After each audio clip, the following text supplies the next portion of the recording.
Okay, Chair, that's good. Moving on then to agenda item 10, which is a briefing by the Irish Men's Shed Associations. So the briefing paper for the item is page 738. I welcome the following representatives then to our meeting this morning.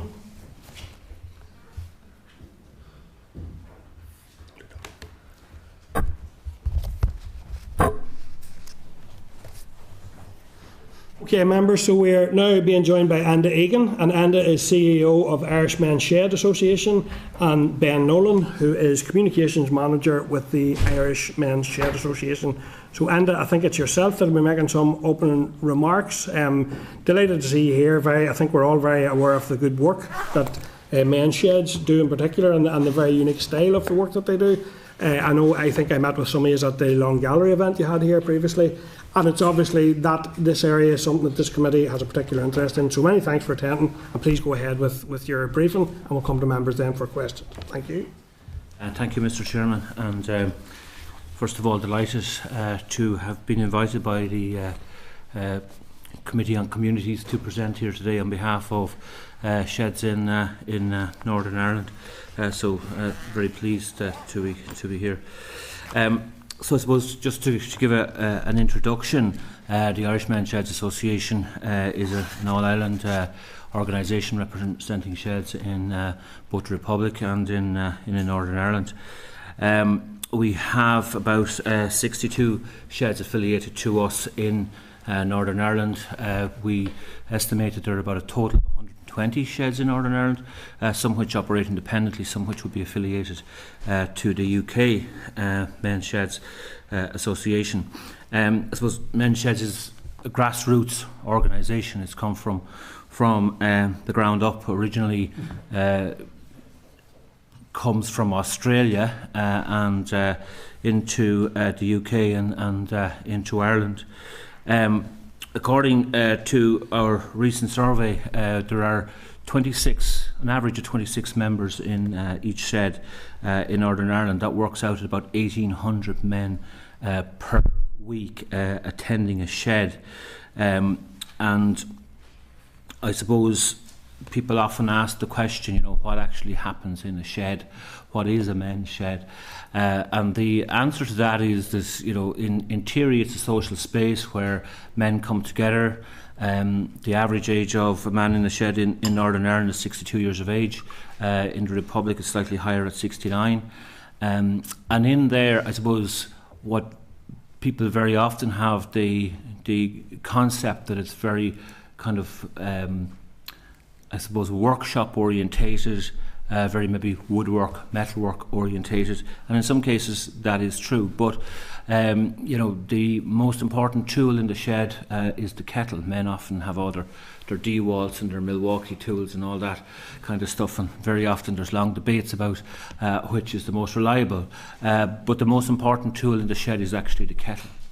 And generally speaking, men of that age group are seen by kind of, state services as being hard to reach group, hard to communicate with, hard to engage in terms of health services and so forth.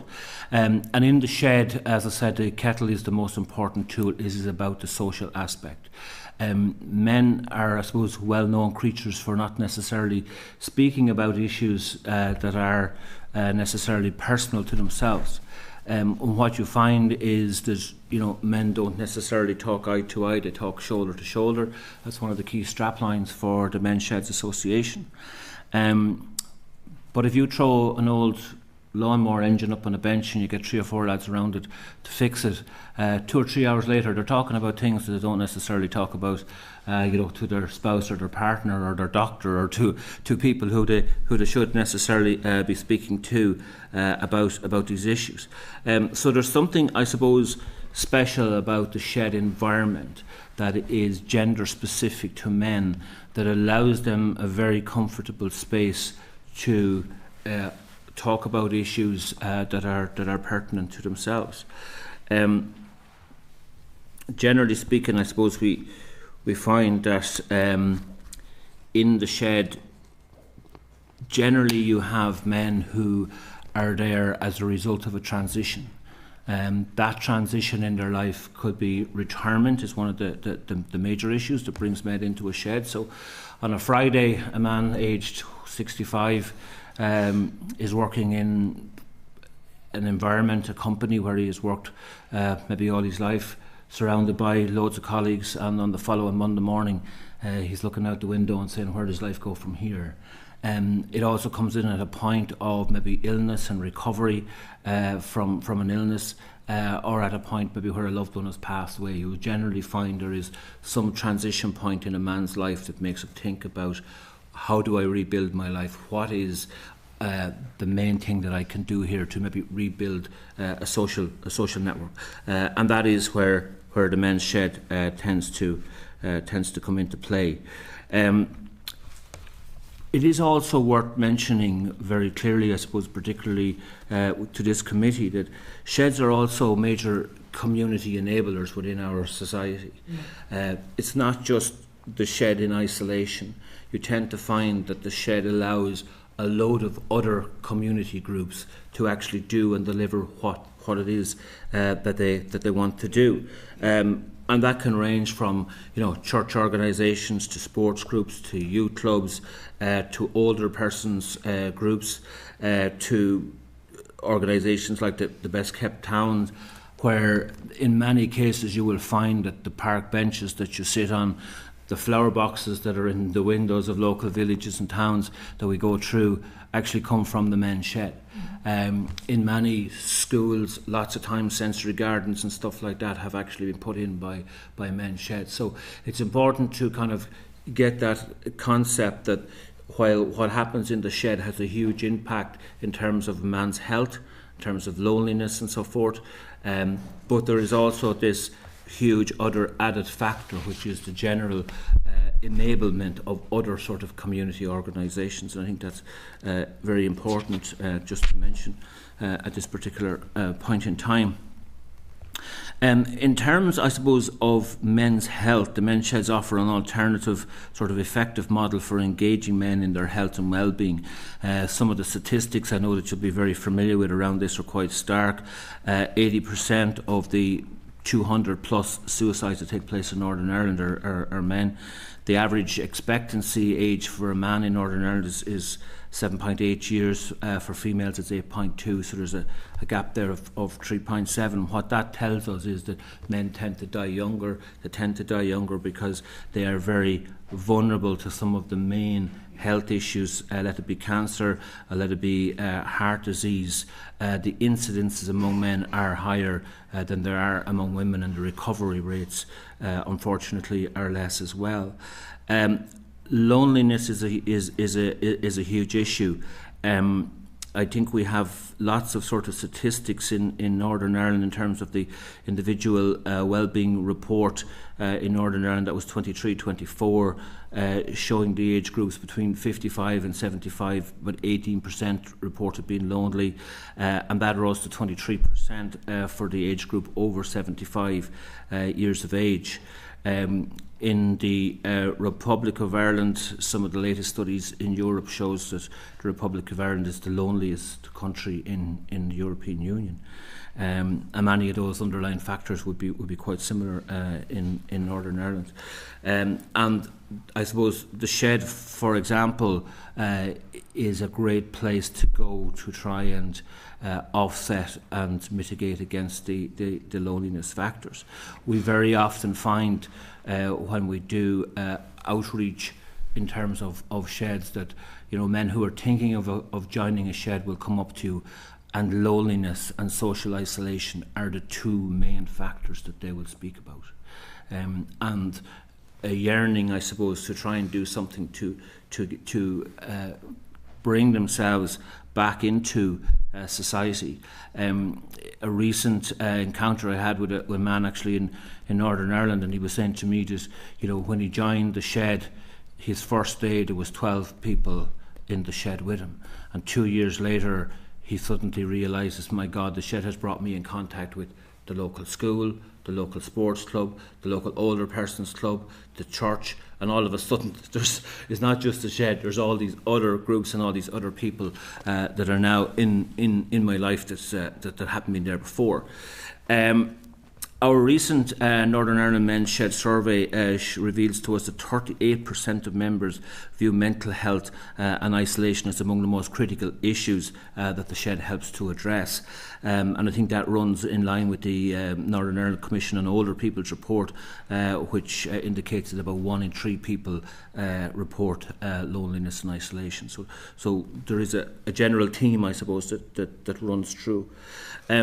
In terms, I suppose, of just our general introduction and the issues, I suppose, that are important to speak about, how we ensure that sheds are sustainable in Northern Ireland, I think is quite important. Funding, of course, comes into play, as it does in all organisations. And one of the things that we find from a recent survey is that the average annual cost of running a shed is just over £8,000.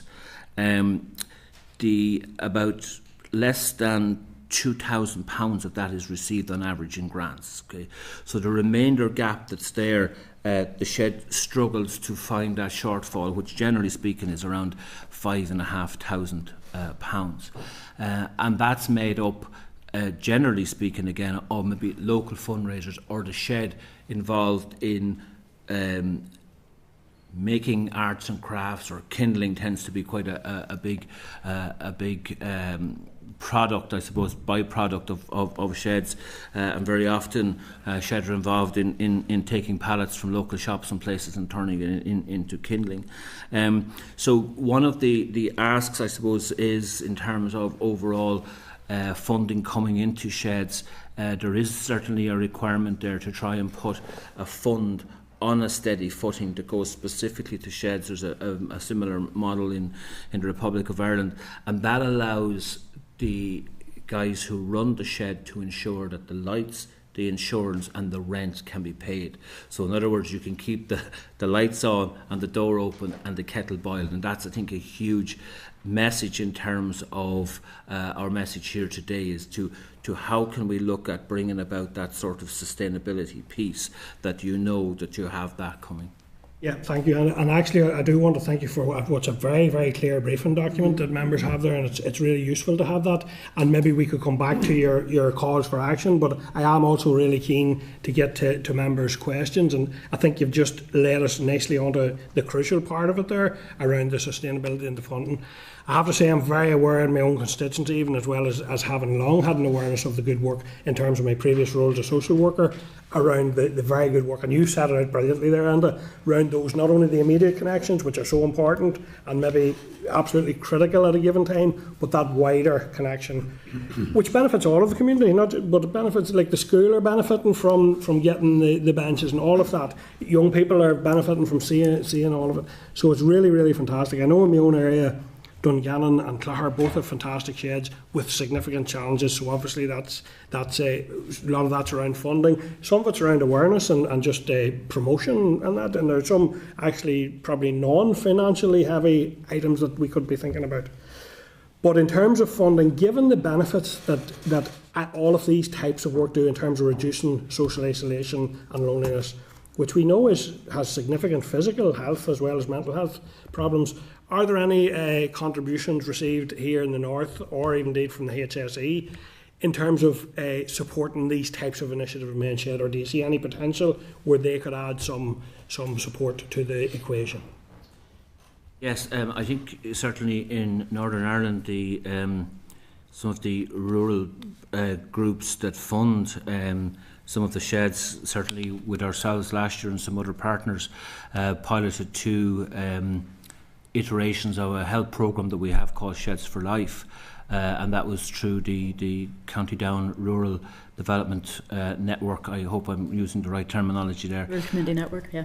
Yeah, they've been very good and very supportive. So the answer to your question is yes, there is. I think part of the issue is that the organisation doesn't have a structure on the ground in terms of like community development officers to coordinate and pull all that together for sheds. And I'm sure guys in sheds won't mind me saying this, but very often what you find is that the application forms that comes with these kind of funding can be cumbersome, can be difficult, and sometimes the guys in the shed, and I quote, would rather eat the form than complete it. So I think there is definitely, which you're identifying there is definitely a gap where there could be some kind of a catalyst in terms of support deployed that would probably bring about a much bigger effect beyond its effect. I suppose that would be the sum of the parts really than what it would look like on the surface. You get quite a lot of, I think, bang for your buck in terms of having some kind of support on the ground that can coordinate sheds, that can help them to bring about extra funding in through existing schemes that might be there that they're not aware of. You know, I fully agree, and I have to say, Pat Cassidy, for example, runs that Dungannon. Pat's a fantastic carpenter, has created a brilliant facility, open to all. A good man on the kettle as well, I have to say. I can attest to the importance of that. But you know, the thing about applications, or indeed maintaining a Facebook page, are just not things that are within. So if we can provide some additional support, I think we can really make a real difference in terms of population health. Like that is the significance of what we're talking about. It's not dabbling around the edges, it's really fundamental. And if we do want to shift left, as the Minister of Health has flagged in the past, it's things like this that will assist with that. So thank you for that. Kelly. Thank you very much, and it's good to see you again.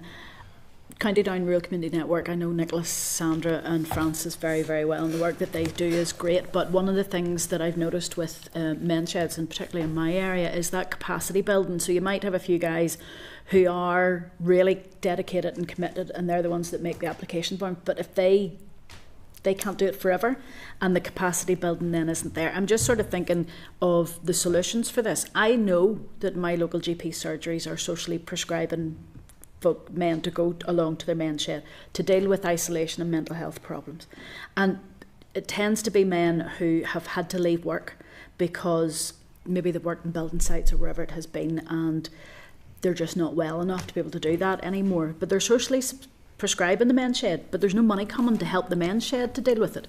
So I'm just wondering if there's something there about, we're missing a gender strategy, as we know, in Northern Ireland.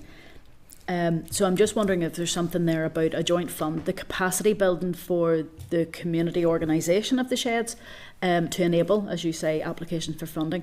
But then the health side is a big one, the health side, the benefits.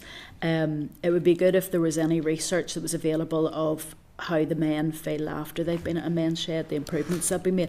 But can I ask, the loss of the EU funding, has that had a big impact on some of the sheds? I'm just wondering where the availability of funding is coming from.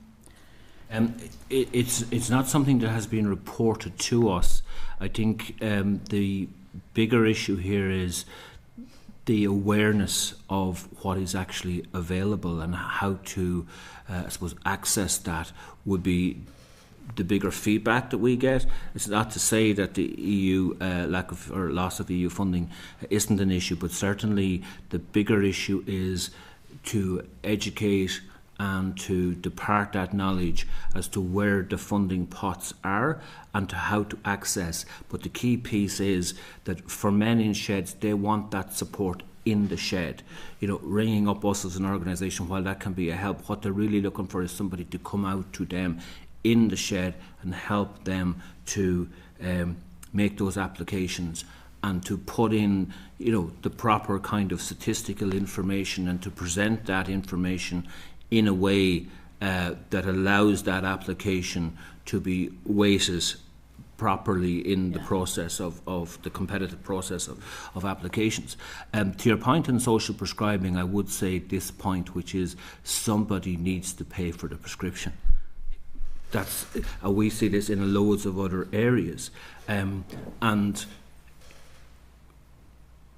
to ensure that social prescribing works properly, works to the greatest extent possible, and delivers the benefits to the individual person who is prescribed, but also to the organisation who is the host organisation.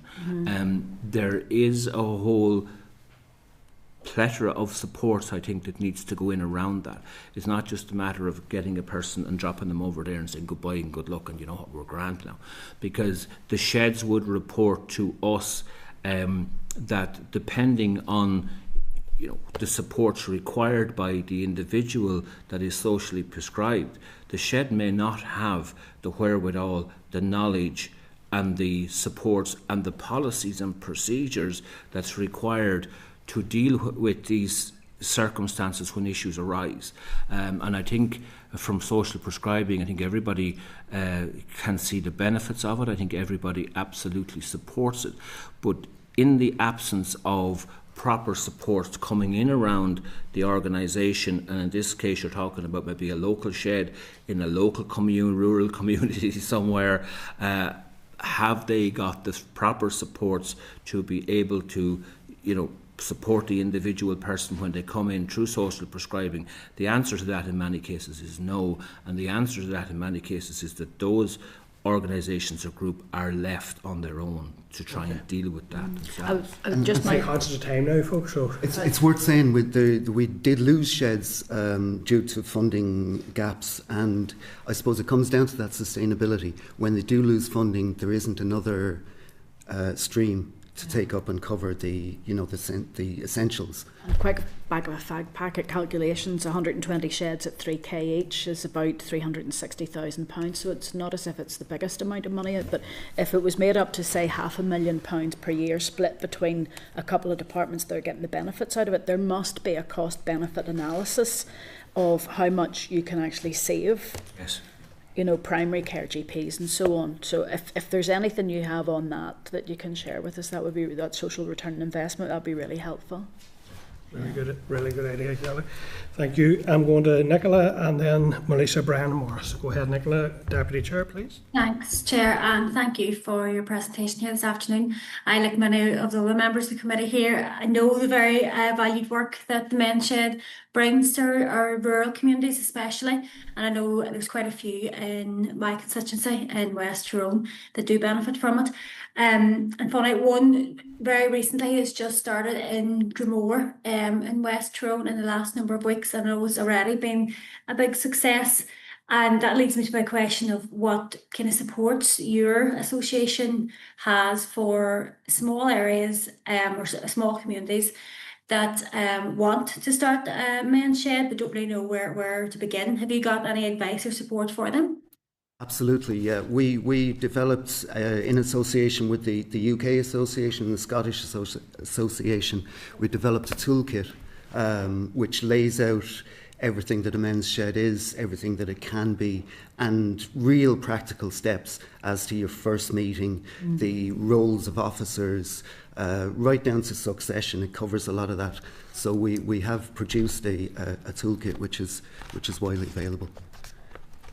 Okay, and I suppose it's just maybe about getting the word out there to the communities that it is available and to make use of it, I suppose. Completely. But that's great, thank you. Not at all. Thank you, Nicola. Melissa, Lanneray, Littlehull, Good fat your old legs, you're both very welcome. And I've had the opportunity to visit a men's shed in Derry that would have fallen into that category again too, where it would have met all of the objectives that you talked about in terms of mental health and the likes of it.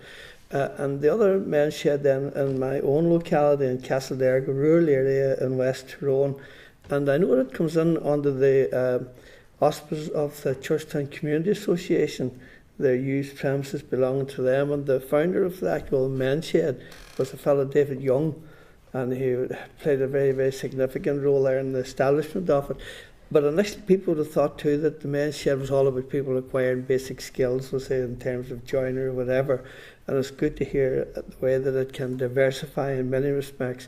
And the other men's group, I don't know what comes under the title of men's shed or not, in this, in my own area, we'll say like in the Staban area in particular, it's musicians. That's where they're all introduced to playing music, guitars and the likes of it. And that's a very, very vibrant group as well too, and it rings all of those bells. So really what I'm saying is just that like the comments that everyone else has made, I think the message has to be got out there into the communities and so on, and that one has to look at just even the structures within the main shed to ensure their continuity, because very often it's so easy, and I've seen this in my own lifetime, it's very easy starting some things.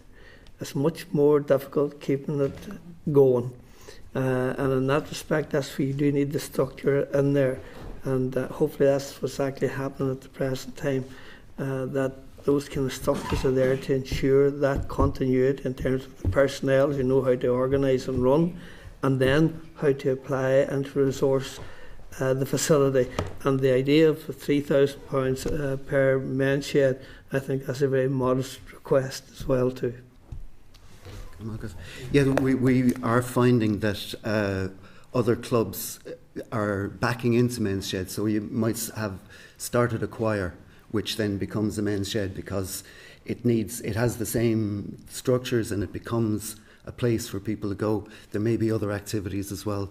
We see vintage cars being another example of activities within a men's shed, which the primary activity has sort of been subsumed into the larger shed, if you like. So that is an active. Thank you. Brian. Yep. Well, like others, I'm impressed by the modesty of your request. It doesn't sound like many of the sheds, if any, have actual staff employed. It's run voluntary,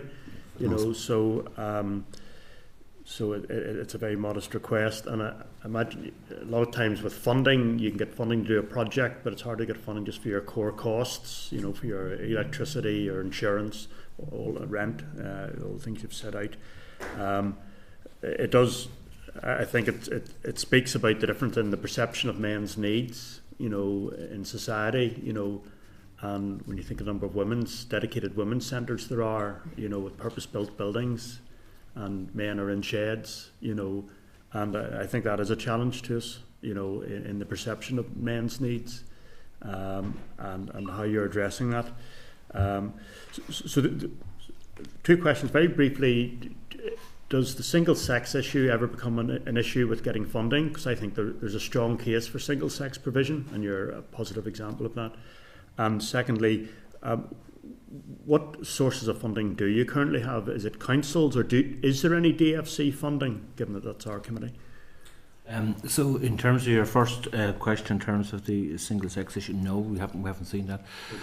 In terms of the funding, so the issue is that in Northern Ireland there is no funding. So you have individual sheds, correctly as you've stated, that may apply for pots of funding for little individual projects. But there is no source directly in terms of the overhead costs of running that shed, keeping it open, keeping the lights on, and ensuring that it's sustainable. That's where I suppose the key kind of issue is. The second issue then is that as an organisation, to have staff in the region to help support the sheds, that's a key one, because going back to the original points that's been made, unless there's somebody on the ground to go into the shed, organise sheds within, let them call county networks or whatever way, to bring them together to meetings, to help them understand the various funding applications that are out there. As Ben has said, governance in sheds is a big issue as well. Health and safety is a big issue. Conflict can sometimes be an issue. So there's loads of managerial type of issues in sheds, as you get in any community group, that need to be managed. And there is support required for that, and that support, generally speaking, is boots on the ground from the point of view of paid staff. At the moment, everything is voluntary, but as I suppose governance issues and all that gets tighter, there is most definitely a need to bring about a level of professionalism in terms of how sheds may be ran, but also funding is directly linked into that. So if you have a process and a structure that allows sheds to access funding, some of that's already there, and there is additional funding required.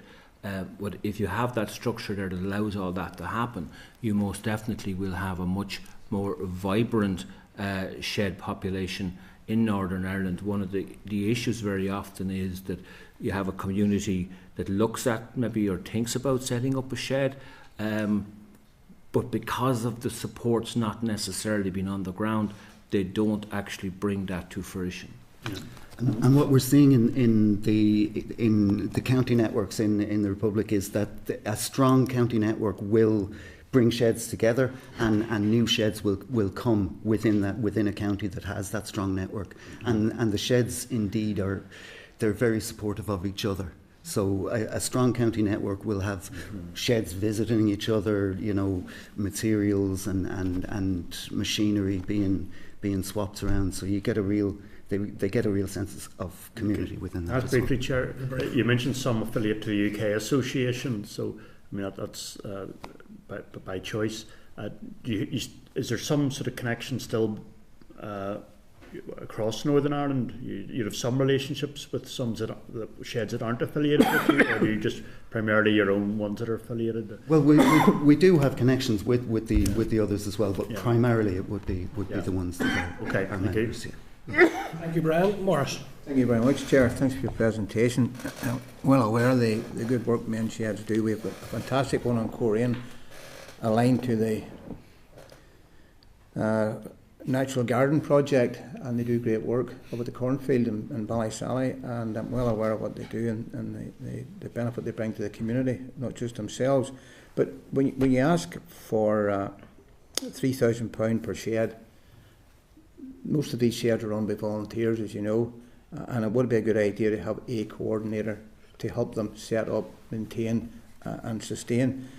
But when you talk about 3,000, are you talking about 3,000 where each shed can apply for up to 3,000, or are you looking for a lump sum for yourselves, or how do you disseminate between Irish men's sheds and UK men's sheds and the allocation of funding? Well, yeah, an excellent question. So the ask is that there would be a fund available of £3,000 per shed maximum, that sheds could apply for all sheds. Mm-hmm. We represent all sheds in Northern Ireland as well. So that's really the ask there. Then secondary to that, there is funding that's required through, let it be the Irish Men's Sheds Association, to put paid employees on the ground to support all sheds. It's not just the 62, it's every shed in Northern Ireland, Mm-hmm. So that's and then on top of that you have things like the Sheds for Life health programme, that would be funded and made available to all sheds in Northern Ireland also. So there he is. Good idea, Chair. And if you could send me your pack. There's a guy down there called Billy Ellis who's a heck of a community worker, and it'd be nice to get the information out to him. Thank you, Chair. Okay, well listen, thank you for that. And I think it's been an excellent choice for our final briefing of this session. I have to say, really practical and some very good ideas. We have, and I think members have, a senior call to action. And if members are agreed, I think there's a few things maybe that we could pick up on in terms of action from ourselves. So first of all, to ask DFC and Health to contact yourselves and the UK one with any information or signposting as to any supports that might be appropriate or available to you in the first instance. If members are content that the committee agrees to endorse the call to action that the shed has, we then write to both communities and Health again, asking them to look at the call to action and to work together to see how they might deliver on these.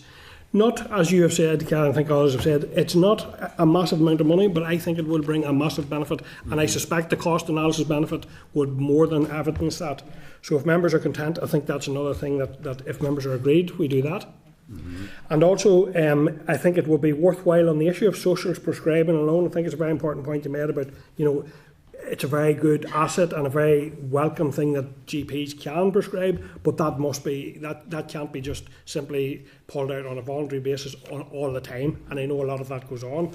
So maybe if we raise the issue of social prescribing and how that can be supported more formally and more effectively, if members are content with that. Yep. Anything else the members want to suggest before we wrap this session? I was just going to say, at a previous meeting we'd met with Gerard Murray from the Department for Communities, who's the person responsible for councils. I'd be quite keen on that matter. It's not just a matter that affects men's sheds. There's an awful lot of community groups talk about this, is knowing what is available.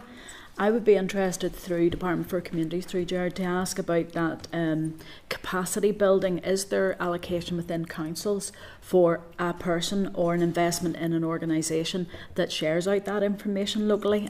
Because I would imagine by enabling applications for funding, it would actually release so much local money into the economy that would help organisations, and then the benefits roll on from that. So I don't know whether it's Gerard Murray has taken on that role now. So yeah, and maybe it might be an idea to write to Solace in relation to include Solace in these correspondence in relation to that. And you're suggesting a single point of contact where all groups can sort of use as a navigator. There could be somebody there. If you imagine it's like a business angel type person, there's somebody who you can reach out to, and they'll have access to information or know where to go and look for it for you. Because these are volunteers we're talking about, and they don't have the capacity to hunt.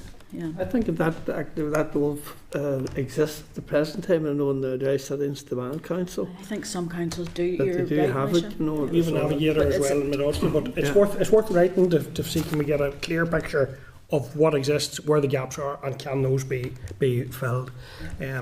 So thanks, members, for that. Yeah.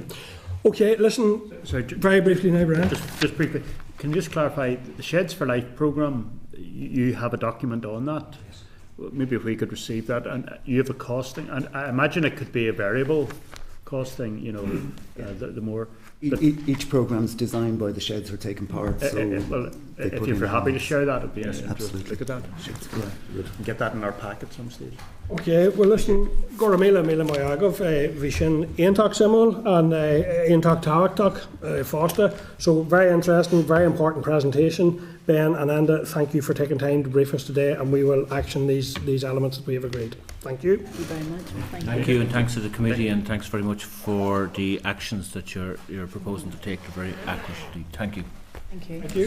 Thanks very much. Okay, thank you, members.